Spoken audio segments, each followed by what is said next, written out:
Hari ini kita akan terus melanjutkan membaca firman Tuhan setiap hari satu pasal. Baca Alkitab yuk. Injil Lukas pasal 22. Rencana untuk membunuh Yesus. Hari raya roti tidak beragi yang disebut Paskah sudah dekat. Imam-imam kepala dan ahli-ahli Taurat mencari jalan bagaimana mereka dapat membunuh Yesus, sebab mereka takut kepada orang banyak. Yudas mengkhianati Yesus ayat 3. Maka masuklah iblis ke dalam Yudas yang bernama Iskariot, seorang dari ke-12 murid itu. Lalu pergilah Yudas kepada imam-imam kepala dan kepala-kepala pengawal bait Allah dan berunding dengan mereka bagaimana ia dapat menyerahkan Yesus kepada mereka. Mereka sangat gembira dan bermufakat untuk memberikan sejumlah uang kepadanya. Ia menyetujuinya dan mulai dari waktu itu ia mencari kesempatan yang baik untuk menyerahkan Yesus kepada mereka tanpa setahu orang banyak.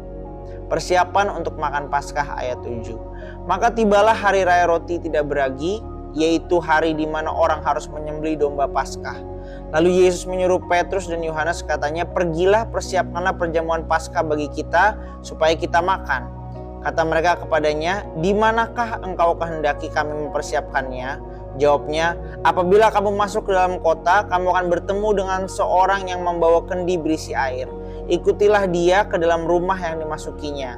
Dan katakanlah kepada tuan rumah itu, Guru bertanya kepadamu, di manakah ruangan tempat aku bersama-sama dengan murid-muridku akan makan Paskah?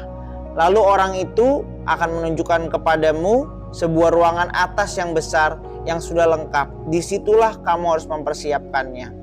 Maka berangkatlah mereka dan mereka mendapati semua seperti yang dikatakan Yesus kepada mereka. Lalu mereka mempersiapkan Paskah. Penetapan perjamuan malam ayat 14.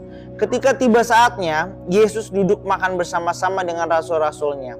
Katanya kepada mereka, "Aku sangat rindu makan Paskah ini bersama-sama dengan kamu sebelum aku menderita. Sebab aku berkata kepadamu, aku tidak akan memakannya lagi sampai ia beroleh kegenapannya dalam kerajaan Allah." Kemudian ia mengambil sebuah cawan, mengucap syukur lalu berkata, "Ambillah ini dan bagikanlah di antara kamu. Sebab aku berkata kepada kamu, mulai dari sekarang ini aku tidak akan minum lagi hasil pokok anggur sampai kerajaan Allah telah datang." Lalu ia mengambil roti, mengucap syukur, memecah-mecahkannya dan memberikannya kepada mereka. Katanya, "Inilah tubuhku yang diserahkan bagi kamu. Perbuatlah ini menjadi peringatan akan aku." Demikian juga dibuatnya dengan cawan sesudah makan. Ia berkata, "Cawan ini adalah perjanjian baru oleh darahku yang ditumpahkan bagi kamu. Tetapi lihat, tangan orang yang menyerahkan aku ada bersama dengan aku di meja ini. Sebab anak manusia memang akan pergi seperti yang telah ditetapkan, akan tetapi celakalah orang yang olehnya ia diserahkan." Lalu mulailah mereka mempersoalkan siapa di antara mereka yang akan berbuat demikian. Percakapan waktu perjamuan malam. Terjadilah juga pertengkaran di antara murid-murid Yesus, siapakah yang dapat dianggap terbesar di antara mereka. Yesus berkata kepada mereka, "Raja-raja bangsa-bangsa memerintah rakyat dan orang-orang yang menjalankan kuasa atas mereka disebut pelindung-pelindung. Tetapi kamu tidaklah demikian, melainkan yang terbesar di antara kamu hendaklah menjadi sebagai yang paling muda dan pemimpin sebagai pelayan. Sebab siapakah yang lebih besar, yang duduk makan atau yang melayani? Bukankah dia yang duduk makan? Tetapi aku ada di tengah-tengah kamu sebagai pelayan. Kamulah yang tetap tinggal bersama-sama dengan aku dalam segala pencobaan yang aku alami. Dan aku menentukan hak-hak kerajaan bagi kamu, sama seperti Bapakku menentukannya bagiku. Bahwa kamu akan makan dan minum semeja dengan aku di dalam kerajaanku. Dan kamu akan duduk di atas tahta untuk menghakimi ke-12 suku Israel. Simon, Simon, lihat, iblis telah menuntut untuk menampi kamu seperti gandum. Tetapi aku telah berdoa untuk engkau supaya imanmu jangan gugur. Dan engkau, jikalau engkau sudah insaf, kuatkanlah saudara-saudaramu." Jawab Petrus, "Tuhan, aku bersedia masuk penjara dan mati bersama-sama dengan engkau." Tetapi Yesus berkata, "Aku berkata kepadamu Petrus, hari ini ayam tidak akan berkokok sebelum engkau 3 kali menyangkal bahwa engkau mengenal aku." Lalu ia berkata kepada mereka, "Ketika aku mengutus kamu dengan tiada membawa pundi-pundi, bekal dan kasut, adakah kamu kekurangan apa-apa?" Jawab mereka, "Suatu pun tidak." Katanya kepada mereka, "Tetapi sekarang ini siapakah yang mempunyai pundi-pundi, hendaklah ia membawanya. Demikian juga mempunyai bekal, dan siapa yang tidak mempunyai, hendaklah ia menjual jubahnya dan membeli pedang. Sebab aku berkata kepada kamu bahwa nas kitab suci ini harus digenapi padaku. Ia akan terhitung di antara pemberontak-pemberontak, sebab apa yang tertulis tentang aku sedang digenapi." Kata mereka, "Tuhan, ini 2 pedang." Jawabnya, "Sudah cukup." Di Taman Getsemani ayat 39. Lalu pergilah Yesus keluar kota, dan sebagaimana biasa ia menuju Bukit Zaitun, murid-muridnya juga mengikuti dia. Setelah tiba di tempat itu, ia berkata kepada mereka, "Berdoalah supaya kamu jangan jatuh ke dalam pencobaan." Kemudian ia menjauhkan diri dari mereka kira-kira sepelempar batu jaraknya. Lalu ia berlutut dan berdoa, katanya, "Ya Bapakku, jikalau Engkau mau, ambillah cawan ini daripadaku. Tetapi bukanlah kehendakku, melainkan kehendak-Mu lah yang terjadi." Maka seorang malaikat dari langit menampakkan diri kepadanya untuk memberi kekuatan kepadanya. Ia sangat ketakutan dan makin bersungguh-sungguh berdoa. Peluhnya menjadi seperti titik-titik darah yang bertetesan ke tanah. Lalu ia bangkit dari doanya dan kembali kepada murid-muridnya. Tetapi ia mendapati mereka sedang tidur karena duka cita. Katanya kepada mereka, "Mengapa kamu tidur? Bangunlah dan berdoalah supaya kamu jangan jatuh ke dalam pencobaan." Yesus ditangkap ayat 47.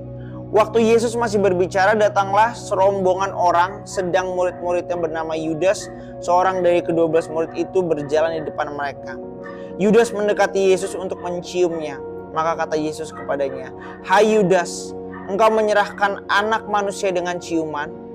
Ketika mereka yang bersama-sama dengan Yesus melihat apa yang akan terjadi, berkatalah mereka, "Tuhan, mestikah kami menyerang mereka dengan pedang?" Dan seorang dari mereka menyerang hamba imam besar sehingga putus telinga kanannya. Tetapi Yesus berkata, "Sudahlah itu." Lalu ia menjamah telinga orang itu dan menyembuhkannya. Maka Yesus berkata kepada imam-imam kepala dan kepala-kepala pengawal bait Allah serta tua-tua yang datang untuk menangkap dia, katanya, "Sangkamu aku ini penyamun, maka kamu datang lengkap dengan pedang dan pentuk. Padahal tiap-tiap hari aku ada di tengah-tengah kamu di dalam bait Allah, dan kamu tidak menangkap aku. Tetapi inilah saat kamu, dan inilah kuasa kegelapan itu." Petrus menyangkal Yesus ayat 54. Lalu Yesus ditangkap dan dibawa dari tempat itu. Ia digiring ke rumah imam besar, dan Petrus mengikut dari jauh. Di tengah-tengah halaman rumah itu, orang memasang api dan mereka duduk mengelilinginya. Petrus juga duduk di tengah-tengah mereka. Seorang hamba perempuan melihat dia duduk dekat api, ia mengamat-amatinya lalu berkata, "Juga orang ini bersama-sama dengan dia." Tetapi Petrus menyangkal, katanya, "Bukan, aku tidak kenal dia." Tidak berapa lama kemudian, seorang lain melihat dia lalu berkata, "Engkau juga seorang dari mereka." Tetapi Petrus berkata, "Bukan, aku tidak." Dan kira-kira sejam kemudian, seorang lain dengan tegas, "Sungguh, orang ini juga bersama-sama dengan dia, sebab ia juga orang Galilea." Tetapi Petrus berkata, "Bukan, aku tidak tahu apa yang kau katakan." Seketika itu juga, sementara ia berkata, berkokoklah ayam. Lalu berpalinglah Tuhan memandang Petrus. Maka teringatlah Petrus bahwa Tuhan telah berkata kepadanya, "Sebelum ayam berkokok pada hari ini, engkau telah 3 kali menyangkal aku." Lalu ia pergi keluar dan menangis dengan sedihnya. Yesus di hadapan Mahkamah Agung ayat 63. Dan orang-orang yang menahan Yesus mengolok-olokkan dia dan memukulinya. Mereka menutupi mukanya dan berkata, "Cobalah katakan, siapa yang memukul engkau?" Dan banyak lagi hujat yang diucapkan mereka kepadanya. Dan setelah hari siang, berkumpullah sidang para tua-tua bangsa Yahudi dan imam-imam kepala dan ahli-ahli Taurat. Lalu mereka menghadapkan dia ke mahkamah agama mereka. Katanya, "Jikalau engkau adalah Mesias, katakanlah kepada kami." Jawab Yesus, "Sekalipun aku mengatakannya kepada kamu, namun kamu tidak akan percaya. Dan sekalipun aku bertanya sesuatu kepada kamu, namun kamu tidak akan menjawab. Mulai sekarang, Anak Manusia sudah duduk di sebelah kanan Allah yang Maha Kuasa." Kata mereka semua, "Kalau begitu, engkau ini anak Allah?" Jawab Yesus, "Kamu sendiri mengatakan bahwa akulah anak Allah." Lalu kata mereka, "Untuk apa kita perlu kesaksian lagi? Kita ini telah mendengarnya dari mulutnya sendiri." Dan itulah Injil Lukas pasal 22. Besok kita akan melanjutkan membaca firman Tuhan setiap hari satu hari, satu pasal. Tetap semangat, Tuhan Yesus memberkati.